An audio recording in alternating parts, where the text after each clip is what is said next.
السلام علیکم ورحمۃ اللہ وبرکاتہ۔ عزیز طلباء و طالبات،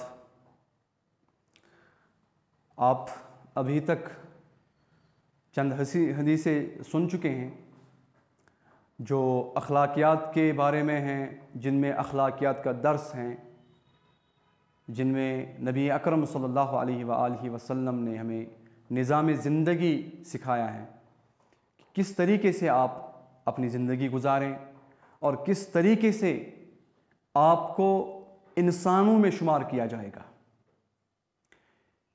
تو اسی حوالے سے اور ایک حدیث پہ بات کریں گے۔ عن عبداللہ بن عمرو رضی اللہ تعالی عنہ قال قال رسول اللہ صلی اللہ علیہ وآلہ وسلم لا يدخل الجنة منان ولا عاق ولا مدمن خمر، متفق علیہ۔ حضرت عبداللہ ابن عمرو رضی اللہ تعالی عنہ صحابی رسول صلی اللہ علیہ وسلم روایت کرتے ہیں کہ نبی اکرم صلی اللہ علیہ وآلہ وسلم نے 3 اشخاص کے بارے میں یہ بات بیان فرمائی کہ یہ لوگ جنت میں داخل نہیں ہوں گے۔ آج کل اکثر جو ہیں مسلمانوں کو یہ بھوت سوار ہے کہ من قال لا الہ الا اللہ دخل الجنہ، جس نے لا الہ الا اللہ پڑھ لیا وہ جنت میں جائے گا۔ ارے بھائی، جنت کیا یہ کیا ایسے ہی کہیں سے مل رہی ہے؟ جنت کے لیے، جنت کو حاصل کرنے کے لیے، جنت کو پانے کے لیے جو رولز اور جو طریقہ کار نبی اکرم صلی اللہ علیہ وسلم نے ایک مسلمان کو دیا ہے، جب تک وہ اس کو فالو نہیں کرے گا، ہم خود کو جنت کے ٹھیکیدار نہ سمجھ بیٹھیں۔ تو جن 3 اشخاص کا ذکر نبی اکرم صلی اللہ علیہ وسلم نے اس پیاری حدیث میں بیان فرمایا ہے، ان میں پہلا شخص جو ہے وہ ہے منان۔ اور منان اس شخص کو کہتے ہیں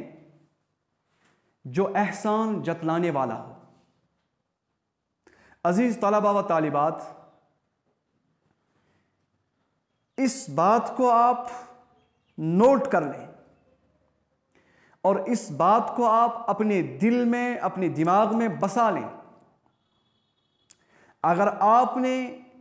کسی بھائی پر، کسی بہن پر، پڑوسی پر یا رشتہ دار پر کوئی احسان کیا ہے، جس وقت آپ نے اس احسان کا تذکرہ کسی کے سامنے کیا، جس دن آپ نے اس احسان کو کسی کے سامنے پیش کیا، اس دن تمہارا وہ چیپٹر کلوز ہو گیا۔ یہی بات نبی اکرم صلی اللہ علیہ وسلم اپنی امتیوں کو سمجھا رہے ہیں کہ اللہ تبارک و تعالی احسان کرنے والوں کو پسند کرتا ہے۔ ان اللہ یحب المحسنین، چونکہ نبی اکرم صلی اللہ علیہ وسلم کی خاصیت یہ تھی، وہ غریبوں کو کھلاتے تھے،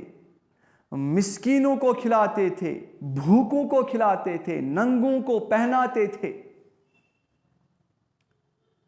بھک منگوں کو نبی اکرم صلی اللہ علیہ وسلم نے سڑک سے اٹھا کر کہاں سے کہاں پہنچا دیا۔ تو یہ درس ہے قرآن پڑھنے والے کے لیے، یہ درس ہے محمد الرسول اللہ صلی اللہ علیہ وسلم کو تسلیم کرنے والے کے لیے کہ احسان جب آپ نے کسی پہ کیا تو آپ نے دائیں ہاتھ سے کسی کو کچھ دیا تو بائیں ہاتھ کو کچھ اس کی بھنک نہ پڑے۔ آپ نے کسی کو تعاون کیا، بات کے ذریعے سے، ہاتھ کے ذریعے سے، پیسوں کے ذریعے سے، کوئی بھی تعاون کیا، پھر کسی بھرے مجمع میں اس بات کو آپ ظاہر نہ کریں۔ اور آپ اس بات کو نوٹ کر لیجئے، آج جب ہم اپنے معاشرے کو دیکھتے ہیں، اپنے سماج کو دیکھتے ہیں، چونکہ آپ الحمدللہ بالغ النظر ہو، آپ سمجھدار بچے ہو، آپ کو پتہ ہے ہم تھوڑا سا کچھ احسان کسی پر کرتے ہیں چند دن بعد ہم اس احسان کو 10 کے سامنے 20 کے سامنے اس کو جو ہے بڑھا چڑھا کے پیش کر کے اس کو ذلیل کرتے ہیں۔ بہتر تو یہ ہے کہ اگر آپ احسان کریں تو احسان کرنے کے بعد آپ اس احسان کو نہ جھٹلائیں، اس احسان کو آپ پھر دوسروں کے سامنے پیش نہ کریں کہ آپ کا وہ عمل ضائع ہو، آپ کا وہ عمل اکارت ہو۔ اب جب آپ نے کسی پر احسان کر دیا تو بہتر الحمدللہ ثم الحمدللہ۔ اگر آپ نے کسی پر احسان نہ کیا تو کوئی حرج نہیں، آپ کی پکڑ نہیں ہوگی، لیکن جب آپ نے احسان کیا اس کے بعد جھٹلایا تو نبی اکرم صلی اللہ علیہ وآلہ وسلم کے پاک ارشاد کے مطابق اس پر پھٹکار ہے۔ اللہ کے رسول صلی اللہ علیہ وسلم اصل میں ہمیں اس چیز کی طرف توجہ دے رہے ہیں کہ پاکیزہ معاشرہ کس طریقے سے وجود میں آ سکتا ہے۔ جو نظام نبی اکرم صلی اللہ علیہ وسلم نے مکے میں اور مدینے میں قائم فرمایا وہ کس طریقے سے وجود میں آ سکتا ہے۔ اس کے لیے ضروری ہے کہ جو رنجشیں ہیں آپس کی وہ ختم ہو جائیں، جو دلوں کے اندر کینہ ہے، بغض ہے، حسد ہے، وہ مٹ جائیں اور ختم ہو جائیں۔ وہ تو تبھی ختم ہو سکتا ہے بھائی جب آپ نے کسی پر احسان کیا، آپ نے اس احسان کو جھٹلایا نہیں۔ تو جب آپ نے اس احسان کو جھٹلایا نہیں، دوبارہ جب اس انسان سے آپ توقع رکھ سکتے ہیں کہ یہ انسان میرے لیے جان بھی چھلک سکتا ہے، تو اس طریقے سے جب یہ چین بنی جا رہی ہے کہ آپ کسی کے ساتھ محبت سے پیش آ رہے ہیں، آپ کسی کے ساتھ عزت کے ساتھ پیش آ رہے ہیں، جو قرآن کا دستور ہے، جو قرآن کا نظام ہے، جب اس ماحول کو آپ بناتے جائیں گے تو یہ معاملہ سلجھتا جائے گا تو ہمارا نظام وہی نظام بنے گا، ہمارا معاشرہ وہی معاشرہ بنے گا جو معاشرہ آج سے 1450 سال پہلے محمد رسول اللہ صلی اللہ علیہ وسلم نے تشکیل دیا تھا۔ پہلی بات کہ ہم کسی پر احسان کریں پھر اس احسان کو باور نہ کریں، کسی کے سامنے ظاہر نہ کریں۔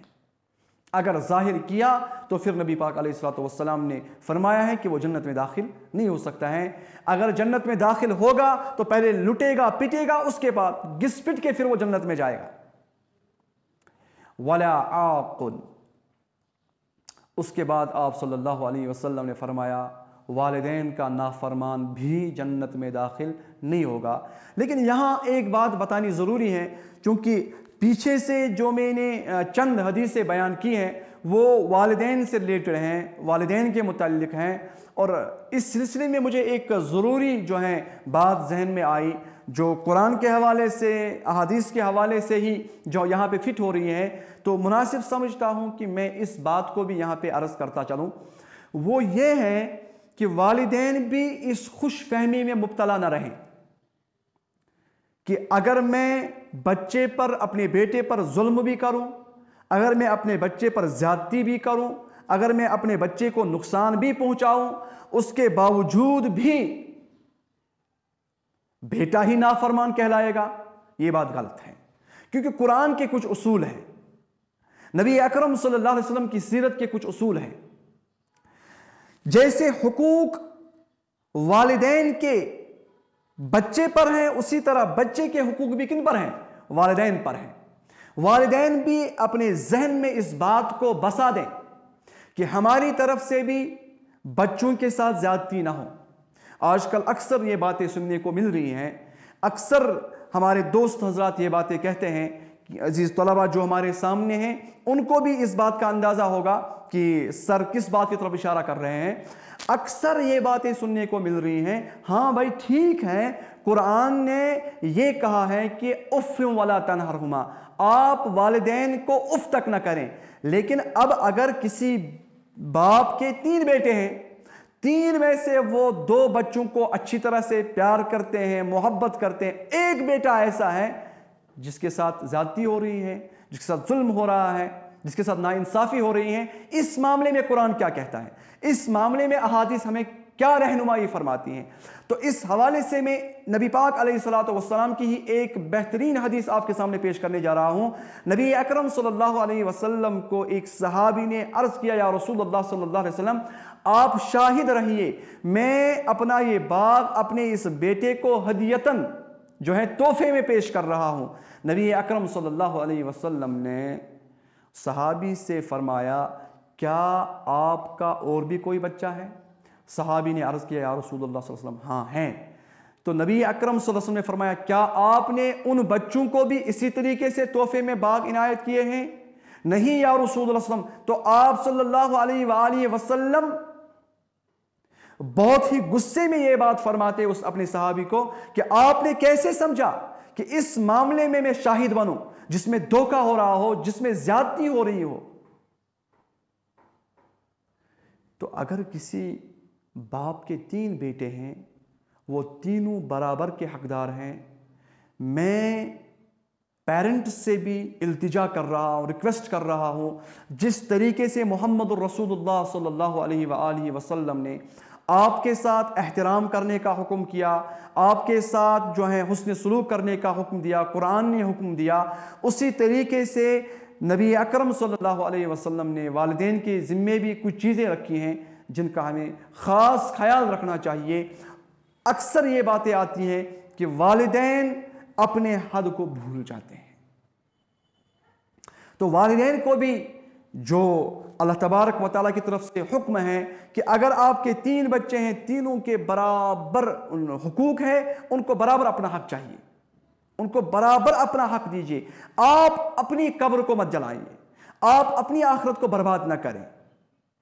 بھلے ہی اگر کوئی بیٹا ایسا ہے جو نافرمانی کر رہا ہے تو اس کو بھگتنا پڑے گا دنیا میں بھی اور آخرت میں بھی، لیکن آپ اس کی خاطر اپنی آخرت کو برباد نہ کریں۔ آپ کے لیے 3 بیٹے ہیں، 3 ایک جیسے ہیں، آپ کے لیے 4 بیٹے ہیں، 4 ایک جیسے ہیں، آپ کے پاس 1 بیٹا ہے، بس پھر تو مسئلہ ختم۔ تو یہاں پہ اللہ کے رسول صلی اللہ علیہ وآلہ وسلم نے جو دوسرے نمبر پر بات فرمائی ہے وہ والدین کا نافرمان ہے، جس نے والدین کے ساتھ نافرمانی کی، والدین کو ستایا، والدین کو تنگ کیا، ان کے ساتھ جو حسن سلوک کرنا تھا اس کو اس نے ٹھکرا دیا، تو اس کے لیے نبی اکرم صلی اللہ علیہ وسلم کا پاک ارشاد ہے کہ وہ یاد رکھیں کہ وہ جنت میں داخل نہیں ہو سکتا ہے، اس کا ٹھکانہ جہنم ہے۔ اس کے بعد نبی اکرم صلی اللہ علیہ وسلم نے فرمایا والا مدمن خمر، اور جو شراب کا عادی ہوگا، شراب کا جو عادی ہوگا، جس کو شراب کی لت پڑی ہوگی، شراب سے توبہ نہ کرتا ہوگا، اسی حالت میں اگر اس کی موت آ گئی تو وہ بھی جنت میں داخل نہیں ہوگا۔ عزیز طلباء و طالبات، اکثر آج ہمارے معاشرے میں، ہمارے سماج میں یہ کیڑا لگ چکا ہے۔ آج بچے، ہمارے چھوٹے نونہال بچے ڈرگز لیتے ہیں۔ یاد رکھیے نبی اکرم صلی اللہ علیہ وسلم کا پاک ارشاد ہے کل مسکر حرام، ہر نشہ آور چیز جو ہے وہ حرام ہے۔ یہاں پہ کوئی بھی سوال کر سکتا ہے، میرا بچہ کوئی بھی بتا سکتا ہے سر یہاں تو بات ہوئی ہے خمر کی، شراب کی، اس وجہ سے میں نے یہ حدیث پیش کی ہے کل مسکر حرام، ہر نشہ آور چیز کیا ہے؟ حرام ہے۔ تو آج جو ڈرگز لیا جاتا ہے، آج مختلف طریقوں سے جو ہے نشہ کیا جاتا ہے، یہ جو ہمیں جو ہے شوز جو میں جوتے پالش ہیں اس سے بھی نشہ کیا جاتا ہے، مختلف ادویات کے ذریعے سے جو ہے نشہ کیا جاتا ہے۔ عزیز طلباء و طالبات، اپنے جو ہے فیوچر کو آپ ضائع نہ کریں، اپنے مستقبل کو ضائع نہ کریں، نشہ آور چیزوں سے اپنے آپ کو کوسوں دور رکھیے۔ آپ اپنے مستقبل کو سنوارنے کی کوشش کریں، اپنے مستقبل کو سدھارنے کی کوشش کریں، اور ایک تو آپ نشہ کر کے اپنی زندگی برباد کر رہے ہیں، اور جسمانی جو آپ اللہ تبارک و تعالیٰ نے آپ کو صلاحیت دی ہے اس کو کھو رہے ہیں۔ دوسری طرف سے اللہ کے رسول صلی اللہ علیہ وسلم نے جو اس کے بارے میں وعید بیان فرمائی ہے کہ وہ جنت میں داخل نہیں ہو سکتا ہے، تو اس سے بچیے، اس سے دور رہیے، اس سے پرہیز کیجیے، اور ایسے دوستوں سے دور رہیے، ایسے دوستوں سے ناتا توڑیے، رشتہ چھوڑیے جو آپ کو ڈرگز کا عادی بنائیں، جو آپ کو جو ہے دوسری ادویات کا جو ہے کیا کہتے ہیں اس کو عادی بنا دیں۔ اللہ تبارک و تعالیٰ سے دعا ہے کہ اللہ تبارک و تعالیٰ ہمیں سننے سے زیادہ عمل کرنے کی توفیق عطا فرمائیں۔ وآخر الدعوانا ان الحمد للہ رب العالمین، والسلام علیکم ورحمۃ اللہ تعالیٰ وبرکاتہ۔